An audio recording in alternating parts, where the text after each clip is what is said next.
Sejam bem-vindos ao seu mais novo canal de notícias do Flamengo. Confira sua inscrição e ative o sino das notificações, porque aqui o conteúdo é de qualidade. Aqui você ficará sempre bem informados com as últimas notícias do Mengão Malvadão. Então não seja egoísta, já deixe o seu like para contribuir com o nosso crescimento.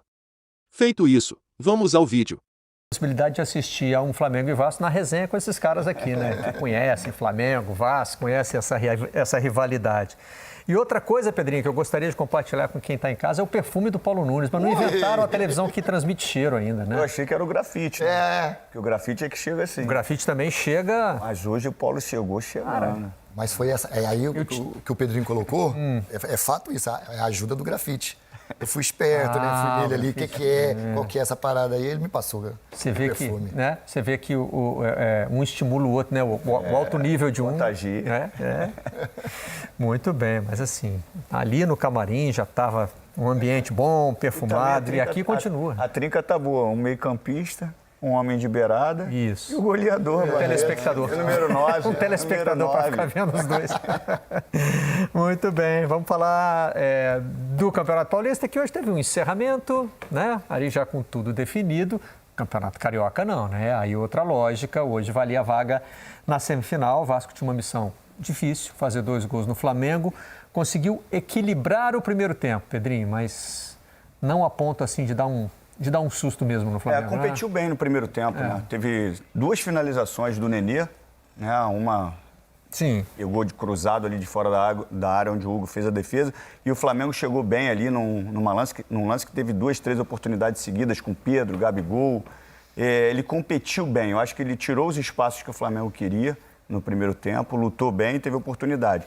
Segundo tempo, depois com gol, com um pouco mais de espaço, o Flamengo conseguiu jogar um pouco mais, qualidade técnica forte do Flamengo, né? Faz um pouco a diferença. E aí é exigir demais do mental do jogador também, né, Paulo Nunes? Você já precisa fazer 2 gols, toma um no segundo tempo, quer dizer, você fica com menos de um tempo para fazer 3, aumenta a sua obrigação aí, contra um time que já é mais forte tecnicamente. Eu acho que do jogo anterior para esse, eu acho que o Vasco tem que levar um copo cheio, como se diz hoje no futebol, né, o Zé Ricardo, pelo grande primeiro tempo que o Vasco fez, né? O Vasco trouxe muitas dificuldades ao Flamengo, em termos de marcação, em termos de movimentação à frente, jogando com as linhas adiantadas. Teve momentos do jogo que o Vasco teve mais posse de bola do que o próprio Flamengo. Isso, se a gente for analisar bem friamente durante todo o campeonato, essa dificuldade sempre teve.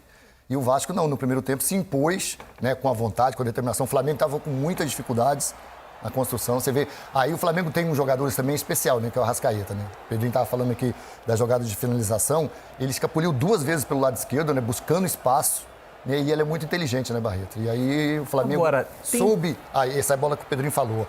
Metida do Figueiredo, né? Cortando as linhas ali. Bolão. Então o Vasco foi muito bem no primeiro tempo.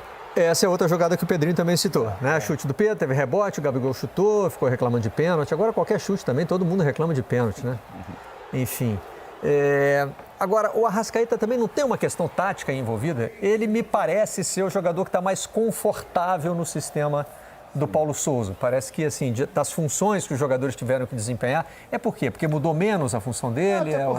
Porque, teoricamente, ele joga atrás do 9, né? E aí você tem numa beirada... Esses caras de beirada hoje, eles correm mais do que os laterais, né? O Flamengo faz uma saída de 3... hoje fez uma saída de 3 com o Felipe Luiz, soltando pelo lado direito o Rodinei e pelo lado esquerdo o Lázaro. Mas quando ele desce a marcação, quando o Vasco joga dentro do seu campo, ele vem para uma linha de 4 normal, quem faz o outro lado é o Rodinei por trás, Felipe Luiz se transforma em lateral e o Lázaro e o Gabigol fizeram os homens de beirada hoje, né? Então a Arrasca fica mais quase que na linha do Pedro ali no centro do campo, que a gente vai falar um pouquinho até sobre o posicionamento do Gabigol. Mas em tudo isso aí que você falou, alguém sofre um pouquinho, né, não? Sofre, eu acho que sofre mais os homens de beirada. Se pega um time que mastiga muito, que maltrata muito o Gabigol hoje parece que sai mais. O Lázaro também do lado esquerdo. Então, essa função do Gabigol hoje, eu acho que dá para jogar ele e Pedro em algumas circunstâncias. Mas... Lembrando que hoje não é escolha tática, né? O Bruno Henrique está machucado. Está machucado, óbvio. Mas quando ele está jogando normal, de 9, e ele sai para flutuar, ele causa dúvida no defensor, né? O defensor não sabe se vai acompanhá-lo ou se vai permanecer na linha. Quando não acompanha, ele consegue fazer aquela jogada dele tradicional, de receber e jogar lá no segundo pau para o Henrique. Agora, quando ele ele não participa da armação, né? Ele recebe para dar o último passe. Ele recebe para dar o último passe. Agora, quando ele já se posiciona hoje como um cara que vai dar o último passe por obrigação e não por circunstância de movimentação, porque hoje ele jogou mais como se fosse um cara que flutuasse e ficasse mais pela beirada, criando. E aí ele já entra num lugar congestionado. Porque uma coisa é eu sair de trás da última linha e apresentar no espaço vazio para construir. E outra coisa é eu estar naquele espaço ali onde já é congestionado e receber, que não é a característica dele. Como jogar de atacante, desculpa só colocando aqui, mas quando você está, né, o Pedrinho estava dizendo e eu concordo plenamente, quando você está aberto, sempre fazendo a diagonal para dentro, é diferente de você estar centralizado, jogando livre e fazendo essa diagonal para fora. Porque ele busca o espaço, né? Ele gera esse espaço. Para cá, não. Para cá, ele está indo para o meio onde está todo mundo. Então, dificulta o trabalho dele, né? E, principalmente porque o Pedro hoje, na minha opinião, não teve uma movimentação também, né, que encaixasse com o Gabriel. Melhorou um pouco no segundo tempo, né? Mas também pelos espaços que o Vasco depois deixou, né? Porque teve que sair, o Vasco não teve outra alternativa, mas eu achei que o Pedro, no primeiro tempo, ficou muito preso lá dentro dos dois zagueiros do Vasco. Não foi um jogo assim de tremenda imposição do Flamengo, foi? Os números, pelo menos, não contam essa história, assim. A gente vai ver uma posse de bola... Daqui a pouco a gente mostra esses números. Uma posse de bola menor do que a que o Flamengo costuma ter. E principalmente no número de finalizações... Chegou um tempo, no primeiro tempo, que o Vasco tinha maior posse de bola. 53%, se eu não me engano, a mais... 53%. E, Barreto, assim, o que eu estava conversando com o Pedrinho e com você lá no camarim, é que a gente não, vou falar por mim, eu tenho que começar a analisar o Flamengo esquecendo o Flamengo de 2019. Porque eu ainda me pego nesse pensamento, né? nessa exigência. Não são os mesmos caras? Cara, são 3 anos a mais, A técnica, na minha opinião, a técnica de muitos baixaram muito. Mas é o quê? Questão física? Não sei se é questão física, não sei se é a parte tática do jogo, o modelo de jogo, do treinador que está tentando implementar. Não sei se também, por o fato que o Flamengo vivia um momento em êxtase, então a confiança do jogador, ela impõe você a colocar isso dentro do campo. Na minha opinião, eu acho que o Arrascaeta, sim, me parece que sempre evolui. Mas o Flamengo de 2019, se a gente for analisar o jogo de hoje, friamente, o Flamengo está muito, mas muito aquém daquele Flamengo que a gente imagina. Me ajuda a traduzir aqui uma sensação de quem está olhando o jogo, Pedrinho, em termos táticos. Assim, me parece que falta, se a gente for puxar a comparação com o Flamengo de 2019, não exigindo que o Flamengo de hoje seja igual, mas assim, né?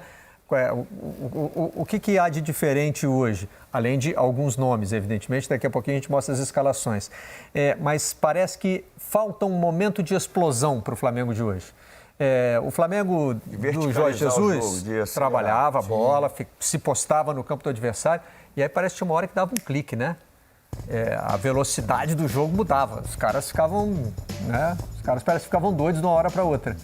Esse time parece que não consegue ter esse momento, não consegue ter esse clique. Então, na realidade, Barreto, esse trabalho de bola que você citou bem, de girar, a gente está vendo aí a formação do Flamengo de hoje, de girar a bola de um lado para o outro, é justamente para você, no momento certo que encontrar o espaço, você verticalizar e acelerar.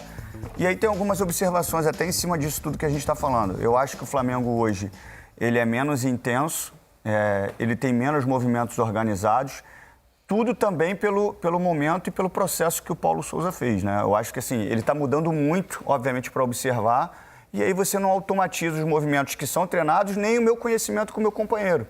A gente pode ter um movimento, eu e o Paulo, treinado, Pedrinho, quando você pegar a bola, o Paulo vai se movimentar para cá. Mas também no jogo vão ter algumas variáveis que pode fazer com que eu tenha uma outra atitude e o Paulo também perceba isso. Então, se é para eu dar no Paulo aqui, eu já percebi que não vai dar, o Paulo já se ligou, a gente faz outra. Isso é um conhecimento individual. Lembra daquele áudio que vazou de um jogador de um time pequeno do Rio? Do Boa Vista. Lembro. Do Boa Vista. Dizendo, era aquilo que... Os caras falam alguns negócios aqui que a gente não entende. Não dá para marcar eles, não. Então, acho que os movimentos não estão automatizados dos jogadores. E aí fica um time com menos intensidade, né, com menos pressão, como sempre foi, às vezes vulnerável quando perde a bola, que não era. Né, o Flamengo pressionava muito quando perdia a bola. E também o lado da competitividade do Vasco. O Vasco competiu bem hoje. Agora, está tomando forma?